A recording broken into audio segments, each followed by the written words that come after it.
Hello everybody, it's Tim here again, here another movie review, this time for Halloween Ends, at least until the next reboot. Another few years. Now, Halloween Ends is a conclusion to the new trilogy. I recently did like some spoiler talk about this from like test screenings that people I've talked to went to.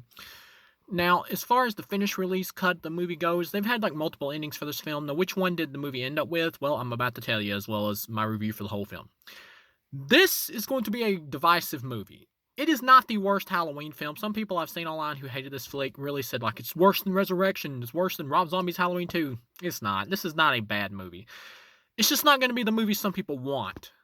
Overall, I'd give this a 3 out of 4. I liked it. Did not love it, but I did like it. The problem with this movie right off the bat is it doesn't feel connected, really. Like, this trilogy feels disjointed. This does not feel connected to those first two. Halloween Kills, I liked because I liked for what it was. Like, a lot of people really enjoyed Halloween 2018. I did too, because it was like a return to Carpenter form of Michael being the shape again and going with like the suspense and everything, not like the over the top kills of the sequels. Then Halloween Kills comes out, does the exact opposite. It's completely over the top. It's got huge bloodbath, and so the characters are really dumb. So it's much more of a basic slasher movie. But overall, as a over the top slasher B movie, it was fun. I liked it. It wasn't what I exactly wanted as a sequel to Halloween 2018, but by the end, I had fun. Not perfect and dumb in some spots, but fun. It's the same way I feel about the newer Texas Chainsaw Massacre. People are divided on that as well. It's dumb, but it's fun. Sorry about that cough, but yeah, just recently just got done watching this movie. But yeah, I'm okay with some dumbness in slashers. If you don't want to make like a hardcore, suspense-filled, like really well-written, um, suspense-driven Michael Myers movie, like what the franchise best entries are, and you just want to make a dumb slasher Michael Myers movie, or a fun slasher Michael Myers movie, that may not be what I want, but eventually, if I'm having fun, I'll warm up to it and have a good time. Overall, I had a good time with the B movie that is Halloween Kills.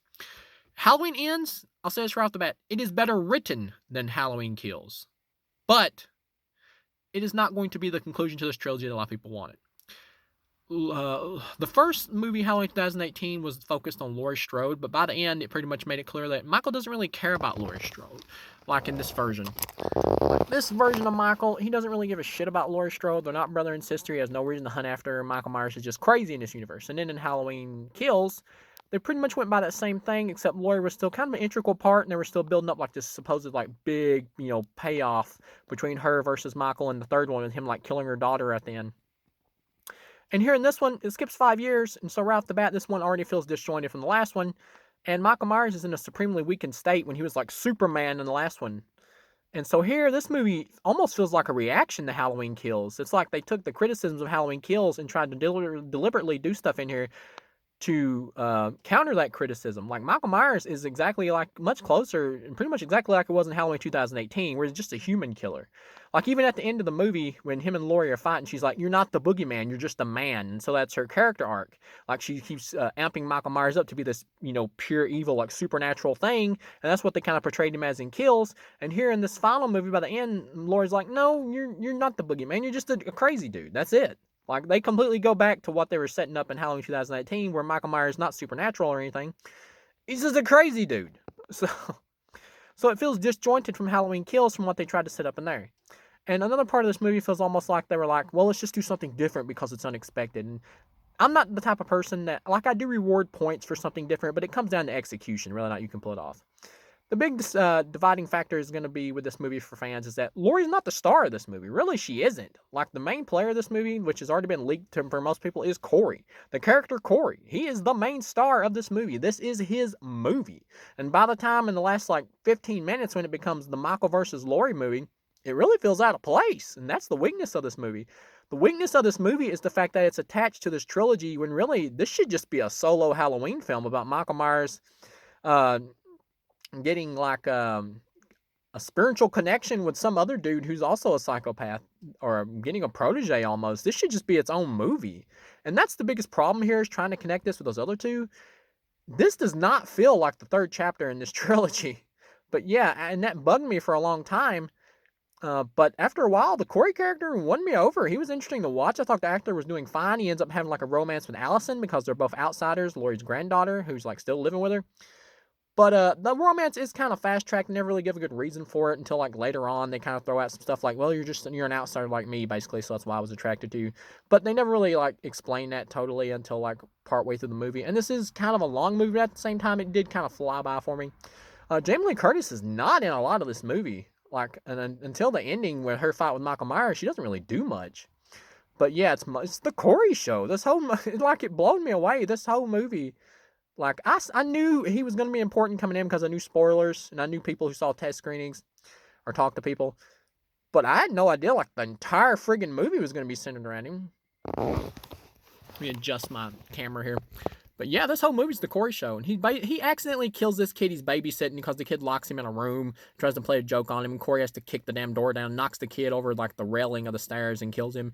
The parents like blame him for it, and the whole town like who's already freaked out by Michael Myers because of everything they went through with him, like just pretty much just suspicious of anybody who's accused of a crime or especially a murder, even when he's not really guilty. They try to say like Michael Myers has had his evils had like effects on the town or whatever. Some people committing suicide or whatever, which is kind of interesting, but they never really go into it deep enough.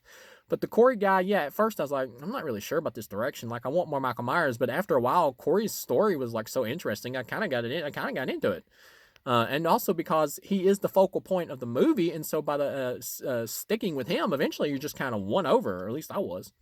And he finds he gets like knocked off a bridge by these bullies, and Michael Myers finds him, drags him into the sewer to kill him, is about to kill him until he like looks into Corey's eyes and sees like a kinship with him, basically, because he sees all the rage and hatred that Corey has in him, and he sees the evil like building up in him is basically what the metaphor is for here. And so he lets him go. And Corey like brings people there, like this cop who's like trying to like beat the shit out of him or whatever, and come after him because he's going out with Allison. The cop has a crush on her, and he like takes the cop in there and he helps Michael Myers kill him. And basically, him and Michael Myers kind of like team up, which I guess is going to be kind of weird for people, but I'm not above the idea that Michael Myers would like team up with another psychopath if he met somebody who was like going to be pure evil or evil like he was or similar. To me, that's a plausible idea. I don't really see that as something Michael Myers may not do. It's just something we're not really used to seeing him do. And that kind of excited me. Like, they go to kill this doctor or whatever, and this his nurse, who's like this bitch. And they go to there, kill him, and he kills the doctor, Corey does, and then like the chick runs away, and Michael Myers jumps out of the closet and kills her in a double team. And so that's pretty much it. Like, Corey's going around, like, taking people out, and he gets the best kills in the movie, which that kind of did upset me because Michael Myers doesn't really get that many good kills. Like, Corey gets he gets the most badass kills in the movie. Like, and then the thing happens where there's like a dysfunction between his relationship with Michael, and he like goes in there and he's like, I don't need you anymore, and I'm my own killer now, and pretty much is what he's thinking. And he takes Michael Myers' mask after like knocking him down because Michael's still weak from the damage he took in Kills, which once again doesn't make any sense because he was like superhuman almost in Kills, and here they're going back to like that 2018 thing where he's like, no, he's just a man. But anyway. And so Laurie like sees his eyes or whatever, and where Corey's starting to become more evil and like sees his eyes, he's like, no, I see Michael in him. I see pure evil, which is kind of corny, but at the same time, no. It kind of makes sense for the Laurie character to be this paranoid.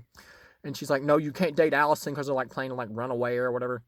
It's like, no, you can't do this. And the relationship with him and Allison, it kind of feels rushed at first, but after a while, it is kind of sweet, and you kind of feel sorry for the Corey character. You do. He's a victim, and you feel sorry for him. He's a guy who didn't want to be a killer, but just kind of gets pushed into that. It's a nurture thing, basically, like nature versus nurture. It's clearly nurture for this dude because his home life is also terrible. His mom almost acts like she has like an incest love thing for him, which is freaking weird.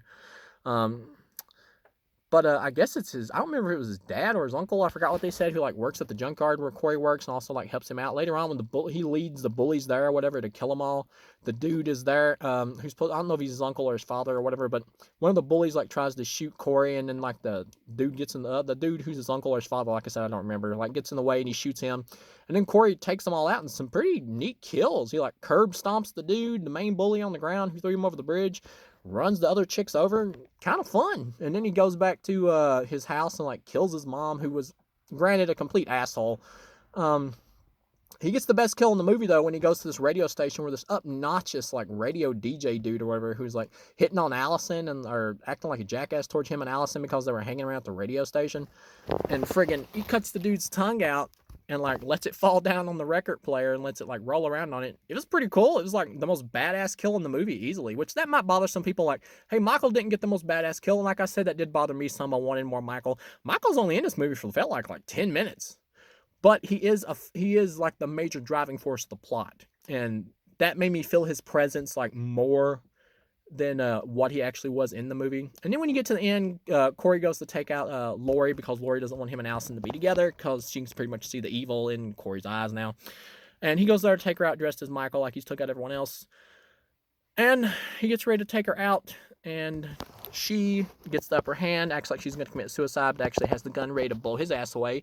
He takes off the mask because he's bleeding out, and he commits suicide with the knife to make it look like Laurie did it, and when Allison coincidentally walks in. But at the same time, I kind of like this drama setup.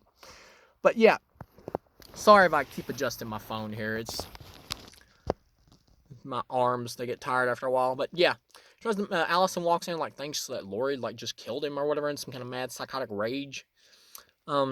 And then the real Michael shows up after Allison leaves, and him and Laurie like have their final showdown. But like I said, this whole movie has been built on this Corey character and his relationship with Michael, that when it actually comes time for like the Laurie versus Michael showdown, it feels like a different movie. It feels like it should be in another movie.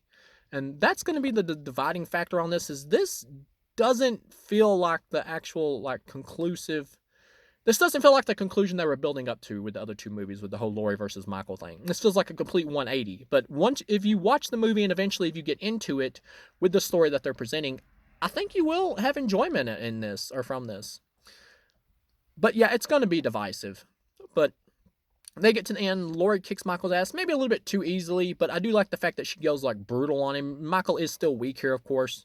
And that's when she takes off his mask, and she's like, you're just a man. And she cuts his throat, cuts his wrists, nails him to the friggin' table. Allison comes back and sees what's going on. And this is when it gets a little corny. Like everybody in the friggin' town shows up like all at once, just out of nowhere. And you see some people who like were in the other movies, like the little black boy that was in 2018. And the black chick from Halloween Kills who got like stabbed in the throat or whatever. She's here, but her husband died and she can't speak anymore. But they all take like Michael's body, but they all just kind of show up out of nowhere though. So it's like, it's kind of corny, but they all take Michael's body to the junkyard and put him in like this big incinerator thing that grinds him up and just complete nothingness just to make sure his ass doesn't come back, which I like that finality. I like the definitiveness of this ending. And then after that, Laurie's like tells Allison, listen, you need to move on with your life after everything that's happened. And she leaves Haddonfield to go be happy in some other place to move on. And Laurie decides to pretty much stay in Haddonfield, and her and that sheriff dude finally decide to start a romance, or it's hinted that they will at the end of this, which I'm surprised that they never started one like after the ending of Halloween Kills or these in the 5 years later. That seems kind of weird because he obviously had a crush on her, and it's weird that he didn't make a move until now, 5 years later. That doesn't really make much sense. But yeah, Laurie for the most part here is like much better. Like after Halloween Kills and in the 5-year time span, she's like, Michael Myers just took everything from me. He's disappeared. There's no way to find him, and I'm tired of him ruling my life. So instead of making her like even worse off after the ending of Halloween Kills, it's like, no, I want to take my life back and do better and be better. And that's what happens here. And then Michael pretty much shows back up and fucks everything up again. And the Corey guy does too. But yeah, it gets to the end, they incinerate him, and it ends with Laurie like talking about pretty much that, hinting that she's going to start a romance with the sheriff dude or whatever. Or not the sheriff, but the cop that she had a crush on. And that's the end of the movie. Overall, yeah, I'd give it a solid 3 out of 4. It's good. It's better written than Halloween Kills. It's not as much goofy fun as Halloween Kills. Because Halloween Kills felt just like a big monster mash, like after the more somber, like more true to Carpenter type form that was Halloween 2018. Like Halloween Kills was like almost like a Jason movie, but with Michael Myers in it, but with but with dumb social commentary. But it was fun. It was good fun. This movie is better written than Halloween Kills, though. It is, in terms of what it's going for. It's just that what it's going for doesn't really feel cohesive with this trilogy in terms of what they were building up to with the whole Laurie Michael thing. Like I said, there's not a lot of Curtis in this movie. She's not that important to this flick. Really, you could take this whole movie and just completely like, or take this whole script and just remove any connection to like this whole trilogy and just make it a solo Michael Myers movie about Michael Myers and this Corey guy. Oh, and the Corey guy, after he stabs himself in the throat or whatever, he's like laying on the floor dead, and then Michael Myers shows up to get his mask back, and the Corey dude like grabs at him, and Michael Myers reaches down there and snaps his neck, but he snaps his neck like really softly, and like you see Michael like almost like patting him on the head or whatever, like caressing his head as he moves his hand back up. Almost like Michael felt bad about killing him because, I guess, because he was similar to him in the sense that he had a kinship with him. They were both evil. So yeah, that's kind of interesting. But yeah, overall, 3 out of 4. Good, not great. I liked it. It's going to be divisive because this isn't going to be the proper conclusion that a lot of people expected. And people are going to, with a movie like this, are going to go in with expectations already built in their head of wanting to see the Curtis show. But for me, even though that was what I kind of wanted, at the same time, after a while, I got on board with what the movie was doing and got used to it and embraced it. So overall, I think this is a good Halloween trilogy. A solid 3 out of 4 for the trilogy as a whole. Not great, but good. Do I think we need more? No, I don't see what else you could do with Michael Myers at this point after this. But overall, 3 out of 4, good. I liked it. So thank you guys for watching, and I'll see you again.